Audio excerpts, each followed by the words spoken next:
Hello बच्चों, आप सभी का हमारे यूट्यूब चैनल आइडियल 2 क्लासेस में स्वागत है। बच्चों, आज हम आपके लिए एडगेट अभ्यास पुस्तिका विषय सामाजिक विज्ञान लेके आए हैं, जो कक्षा 8वीं के लिए और किस वर्ष के लिए, वर्ष 2024-25। और जो आपका विषय सामाजिक विज्ञान का भाग 2 है, भाग 2 में क्या दिया हुआ है, आप भाग 2 का क्या है, आपका संसाधन एवं विकास, भूगोल। भूगोल का हम आपको कौन सा अध्याय 3 बताएंगे। अध्याय 3 में क्या दिया है, कृषि। कृषि संबंधित प्रश्नों को आपको समझाएंगे और जो प्रश्न आपको एक ही बार में समझ आ जाएंगे। तो चलिए देखते हैं हम कौन सा अध्याय करेंगे। अध्याय 3। अध्याय 3 क्या है आपका, कृषि से संबंधित प्रश्न है आपके। कृषि संबंधित प्रश्नों को कैसे हल करना है, देखिए।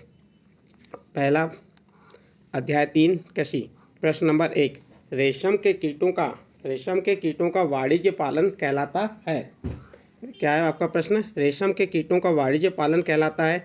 ए नंबर सेरिकल्चर, बी नंबर पिशिकल्चर और सी नंबर विटिकल्चर और डी नंबर हार्टिकल्चर। तो इसका सही आंसर आ जाएगा आपका ए नंबर सेरिकल्चर। तो इसका सही आंसर क्या होगा, ए नंबर सेरिकल्चर। फिर नेक्स्ट प्रश्न है प्रश्न नंबर 2, निम्नलिखित में से ब्राज़ील किसका अग्रणी उत्पादक देश है। ए नंबर गेहूं, बी नंबर कौवा, सी नंबर पटसन, डी नंबर मक्का। तो इसका सही आंसर आ जाएगा आपका बी नंबर कौवा।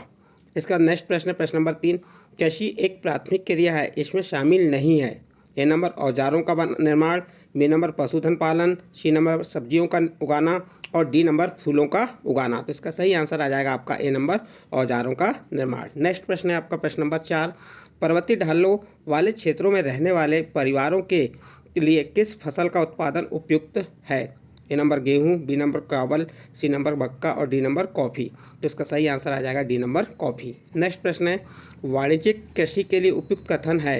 ए नंबर अधिक पूंजी का उपयोग, बी नंबर छोटे भूखंडों पर कृषि, सी नंबर उर्वरकता समाप्त होने पर भूमि को छोड़ना और डी नंबर अधिकांश कार्य मशीनों द्वारा करना।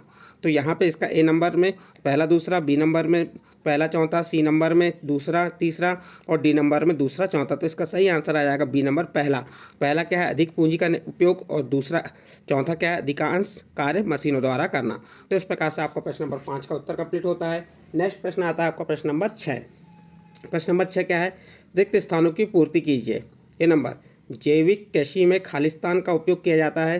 तो आपका उत्तर हो जाएगा जैविक कृषि में रासायनिक खादों का उपयोग किया जाता है। जैविक कृषि में कौन से खादों का, रासायनिक खादों का उपयोग किया जाता है।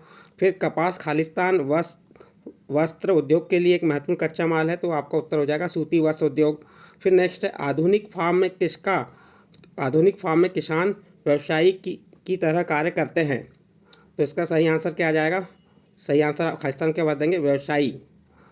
इसके बाद नेक्स्ट है, बागानों में उगाई जाने वाली चाय की खालिस्तान का उपयोग पेय पदार्थों के रूप में किया जाता है। तो की पत्तियों का, किसकी, चाय की पत्तियों का उपयोग काय में किया जाता है, पेय पदार्थों के रूप में किया जाता है। फिर भारत की 2/3 जनसंख्या खालिस्तान कार्य करती है। तो आपका उत्तर हो जाएगा भारत की 2/3 जनसंख्या कृषि कार्य करती है। इस प्रकार से आपके खालिस्तान कंप्लीट हुए। पहला क्या है, जैविक कृषि में खालिस्तान का उपयोग नहीं किया जाता। प्रश्न थोड़ा सा मैं कंफ्यूज हो गए थे। जैविक कृषि में खालिस्तान का उपयोग नहीं किया जाता, तो रासायनिक खादों का उपयोग नहीं किया जाता। तो आपका यहाँ रासायनिक खाद आएगा। नेक्स्ट प्रश्न है आपका प्रश्न नंबर 7, पौधे से परिष्कृत उत्पाद तक के रूपांतरण में कितनी आर्थिक क्रियाएं सम्मिलित हैं, लिखिए। उत्तर देखिए, पौधे से परिष्कृत उत्पाद तक के रूपांतरण में 3 प्रकार की आर्थिक क्रियाएं सम्मिलित है। नंबर 1 प्राथमिक क्रियाएं, नंबर 2 द्वितीयक क्रिया, नंबर 3 तृतीयक क्रिया। इस प्रकार से प्रश्न नंबर 7 का उत्तर लिखेंगे। नेक्स्ट प्रश्न है आपका प्रश्न नंबर 8, कृषि क्रियाकलाप के लिए क्या क्या आवश्यक हैं। तो आप उत्तर बताएंगे। कृषि क्रियाकलाप के लिए अनुकूल स्थलाकृति, मृदा और जलवायु अनिवार्य रूप से आवश्यक होते हैं। कृषि क्रियाकलाप विश्व के उन्हीं प्रदेशों में संकेंद्रित है जहां फसल उगाने के लिए उपयुक्त कारक विद्यमान होते हैं। यहाँ पे बच्चों आपका प्रश्न नंबर 8 कंप्लीट होता है। इसके बाद नेक्स्ट प्रश्न आता है आपका प्रश्न नंबर 9, कृषि तंत्र क्या है, इसके महत्वपूर्ण निवेश एवं संक्रियाएँ क्या क्या हैं। तो आप उत्तर बताएंगे।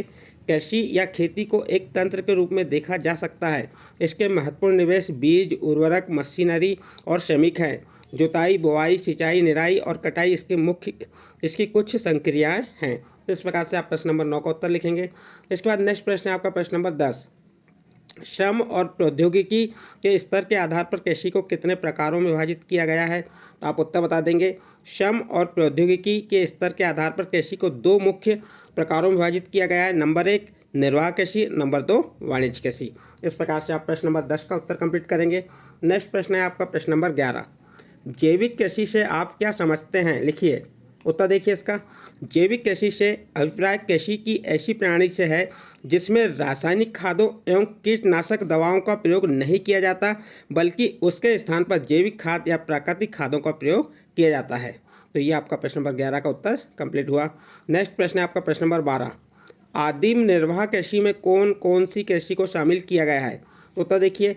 आदिम निर्वाह कृषि में स्थानांतरित कृषि और चलवासी पशुचारण कृषि को शामिल किया गया है। स्थानांतरित कृषि में वृक्षों को काटकर और जलाकर भूखंड साफ किया जाता है, और चलवासी पशुचारण में पशुचारक अपने पशुओं के साथ चारे और पानी के लिए एक स्थान से दूसरे स्थान पर जाते हैं। तो इस प्रकार से आपका जो प्रश्न नंबर 12 उसका उत्तर कंप्लीट हुआ। नेक्स्ट प्रश्न आता है आपका प्रश्न नंबर 13।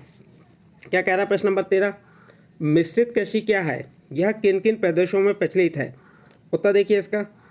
जब फसलों के उत्पादन के साथ साथ पशुपालन भी किया जाता है और भोजन व चारे की फसलें उगाई जाती हैं तो इसे मिश्रित कृषि कहते हैं।